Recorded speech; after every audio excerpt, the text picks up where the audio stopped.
पलामू के चियाकी में हाईवे निर्माण को लेकर गुरुवार सुबह उस वक्त माहौल तनावपूर्ण हो गया जब प्रशासनिक टीम और ग्रामीणों के बीच विवाद हिंसक झड़प बदल गया। दोनों पक्ष भी जमकर पथराव हुआ जिसमें कई ग्रामीण के साथ पुलिसकर्मी भी घायल हो गए। नमस्कार, मैं धीरेन्द्र और आप देख रहे हैं मिरर मीडिया। हाईवे निर्माण और मुआवजा को लेकर पलामू में पुलिसकर्मी और ग्रामीणों के बीच पत्थरबाजी हो गई जिसमें पुलिसकर्मी के साथ ग्रामीण भी घायल हो गए। सभी घायलों का इलाज मेदिनीनगर मेडिकल कॉलेज अस्पताल में चल रहा है। जानकारी के मुताबिक हाईवे निर्माण कार्य को लेकर प्रशासन ने पहले से इस क्षेत्र में भारतीय न्याय संहिता की धारा 163 लागू कर रखी थी। इसके बावजूद कुछ स्थानीय ग्रामीण निर्माण कार्य का विरोध कर रहे थे।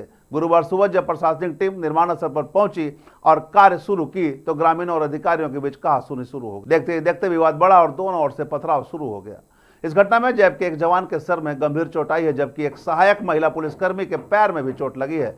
इसके अलावा अन्य पुलिसकर्मी और कई ग्रामीण भी घायल हुए हैं। सभी घायलों को इलाज के लिए मेदिनीनगर मेडिकल कॉलेज अस्पताल में भर्ती कराया गया है। घटना की सूचना मिलते ही अतिरिक्त पुलिस बल मौके पर पहुंची और हालात पर काबू पाया। सदर थाना प्रभारी अफजल अंसारी ने घटनास्थल का निरीक्षण कर स्थिति का जायजा लिया। फिलहाल पूरे इलाके में सुरक्षा व्यवस्था कड़ी कर दी गई और काफी मात्रा में पुलिस की तैयारी कर दी गई है। साथ ही स्थिति पर प्रशासन की नजर बनी हुई है। मौके पर पहुंचे एसडीएम संजय कुमार पांडे ने बताया कि हाईवे निर्माण कार्य को लेकर पहले ही सभी संबंधित लोगों को सूचना दी जा चुकी थी। क्षेत्र में भारतीय न्याय संहिता की धारा 163 भी लागू थी। बावजूद मुआवजा से जुड़े मुद्दों पर पूर्व में जो वार्ता हो चुकी थी उसे लेकर लोगों ने पत्थरबाजी की जिसमें कई पुलिसकर्मी घायल हो गए हैं। कानून व्यवस्था बनाए रखने के लिए आवश्यक कार्रवाई की जा रही है। फिलहाल पुलिस पूरे मामले की जांच कर रही है। प्रशासन का कहना है कि घटना में शामिल लोगों की पहचान की जा रही है और जांच के आधार पर आगे की कानूनी कार्रवाई की जाएगी। वहीं क्षेत्र में तनाव को देखते हुए सुरक्षा व्यवस्था बढ़ा दी गई है। विधि व्यवस्था खराब होते समय हम लोग अनाउंस करा रहे थे पिछले 10-15 दिन से। हम लोगों ने 163 भी लगाया है। हम लोगों ने कन्विंस भी किया। सुबह आने के बाद हमारे मजिस्ट्रेट और हमने टाइम भी दिया।